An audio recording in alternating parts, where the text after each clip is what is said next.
Welcome back to Will I Ever Learn Chinese? I'm Jeanette Sakel. And in this episode 11, I'm looking at Chinese writing for real, the history of the Chinese writing system.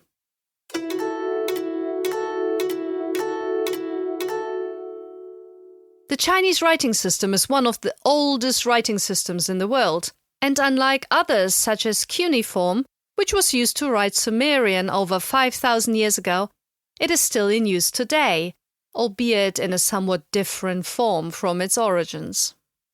We have evidence of Chinese writing from as early as 1200 BCE, while there are further indications that Chinese writing was already used well before that time, perhaps as much as 1,000 years earlier.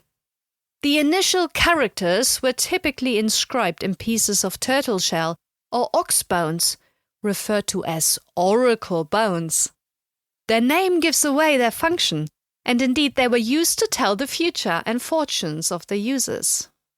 People would write a question onto the shell or bone, heat it over the fire, and then interpret the resulting crux in the material.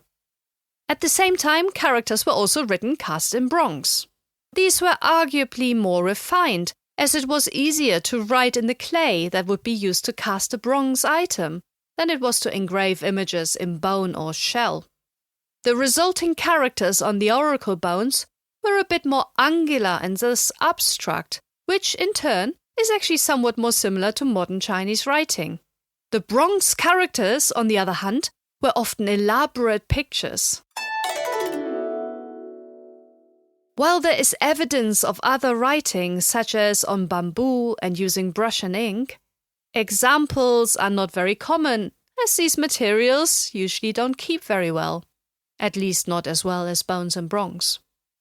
Despite many of these documents being lost, we have a huge amount of information about the history of China, starting with oracle bones and bronze casts, all the way through to modern writing, and it's all recorded through a continuous writing system. This is unique across the world, and one of the reasons why Chinese is sometimes referred to as the oldest language, which, of course, is not strictly true, as other languages were spoken at the same time too. We just don't have the same record of written materials for those languages. Indeed, even today, some indigenous languages, and some I have worked on myself, have a very short history of written records, if any at all. The Chinese writing system is typically referred to as a logographic system, and as in other logographic systems, the first signs, in developmental terms, were depicting actual things. We have evidence of this from other languages that developed similar writing systems. Images were used to represent real-world concepts, such as animals. At first, these drawings would have been quite random and different every time, but once they became established, it became important to find ways to disambiguate between similar-looking animals, using different depictions. The signs became standardized, and actual likeness with the real thing was no longer important. Rather, distinguishing between different animals in the most efficient way, following a norm, became the driving force. When looking at the development of writing, the next step typically involves extending the logographic system to some metaphorical concepts. Thus, nouns like thought or love would be depicted next. There are various ways in which such signs developed in languages with logographic writing systems. Let me give an example from modern Chinese to illustrate the point. In this particular case, I'm not looking at how the characters actually developed, but I'm giving an example to show how this could happen in principle that makes it relatively easy to understand as well.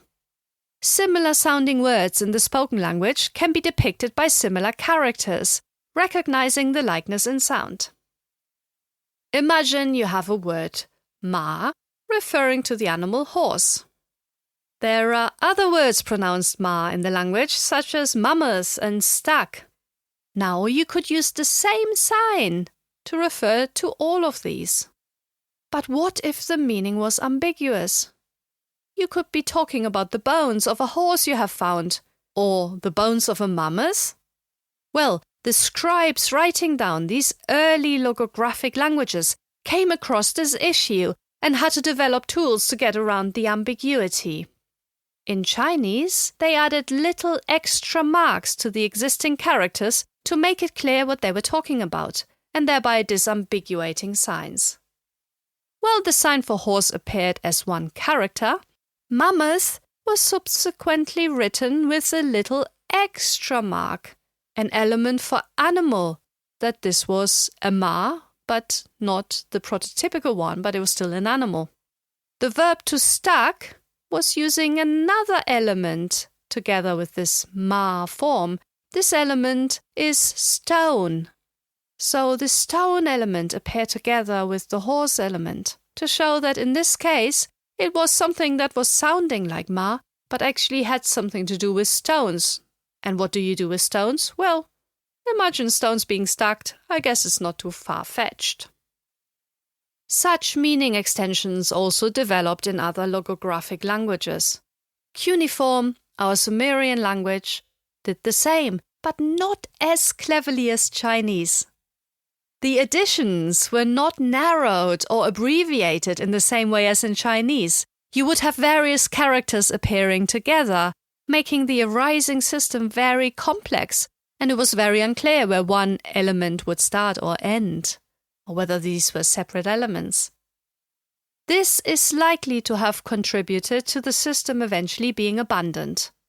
Chinese, using these smaller meaning elements, was not running into the same problems. It was creating new signs that would consist of a sound element and a meaning element. And these complex characters would still be clearly distinguishable as characters in their own right, because the components would be squashed together and the overall size of the character wouldn't change.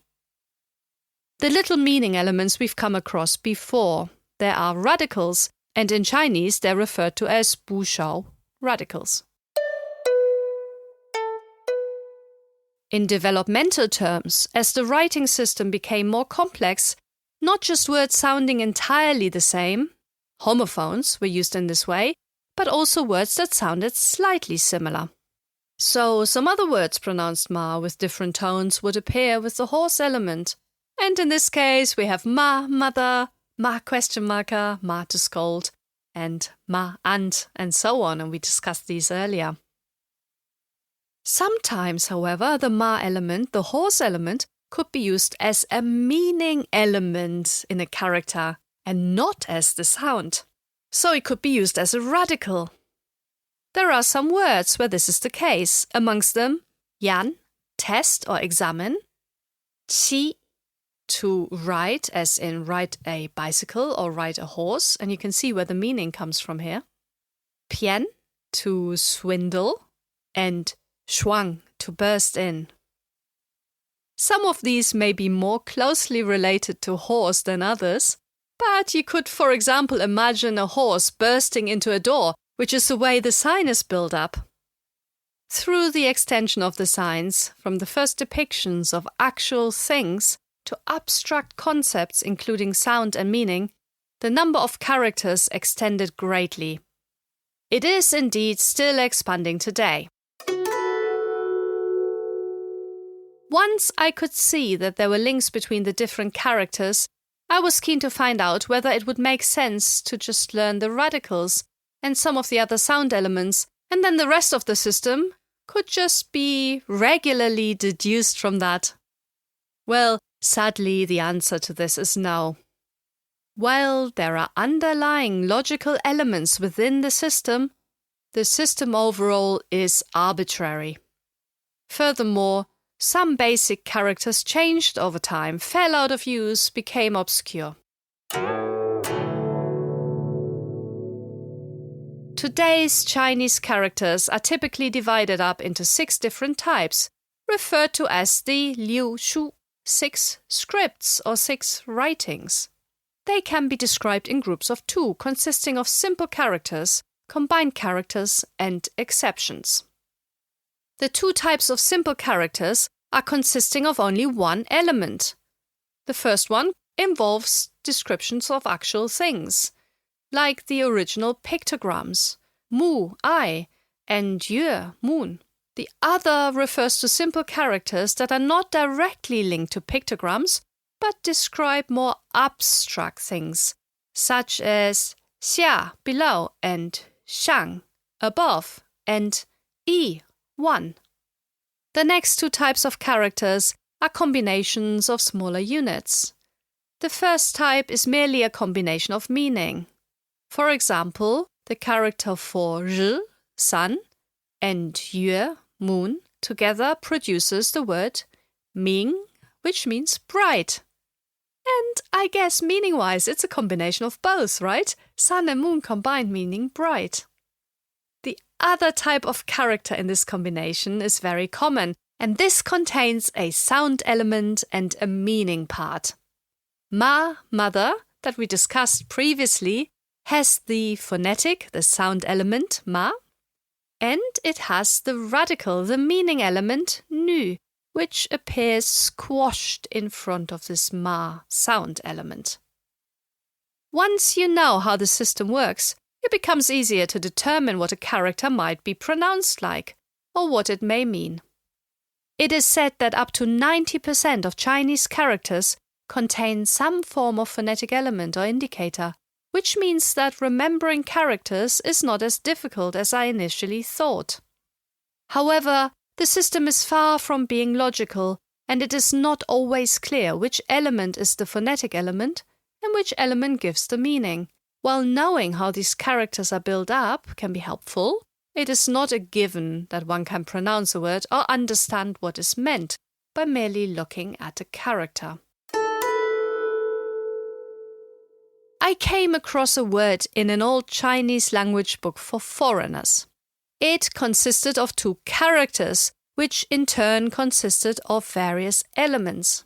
And each character had the bird element as part of it. In the first case, there was an element that I recognized as R in front of this bird. And in the second part, there was an element that I recognized as meow in front of the bird. Now, there were two options here. Either the bird was a meaning element or a sound element. I assumed that this word must refer to a type of bird, and so I assumed that the element within the character depicting the bird was the meaning element.